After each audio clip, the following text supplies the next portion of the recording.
bisschen rasiert. Oh, will Digga, es ist so weitermachen. sad edits. Aber ich habe ihm jetzt gerade gesagt, dass er nicht weitermachen soll. Und die anderen auch. Weil. Wollt ihr eigentlich nochmal so ein komplette. Soll ich kurz erklären, wie das genau war? Oder juckt euch das eh nicht? Das sind nicht so gut. Nee, alles klar, ey.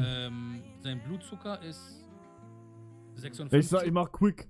Ich hab gesagt, mir war übel, dann wurde alles gemessen von mir, alles war scheiße, komplett. Dann wurde ich in den Raum, also da musste ich in den Raum gehen mit denen. Nee, erstmal haben wir da bei den Betten die ganze Zeit geredet, dann sind wir zusammen in den Raum gegangen, wo keine Kameras waren. Und dann waren wir legit 20 oder 30 Minuten, ich hab keine Ahnung wie lange, 20 oder 30 Minuten da und wir haben die ganze Zeit geredet, ich habe die ganze Zeit gefragt, ob ich weitermachen kann, bla bla bla. Und währenddessen hat mich meine Mutter angerufen, weinend, dass ich aufhören soll. Ja, dann wusste ich schon, das war's. Da musste ich ein bisschen weinen. Und dann irgendwann habe ich gesagt, okay, komm, dann trinke ich die Scheiße. Aber ich hätte locker vom Körper, weil mir ging's gar nicht scheiße, meine Werte waren nur scheiße. Ich hätte weitermachen können. Wallahi sogar. 54.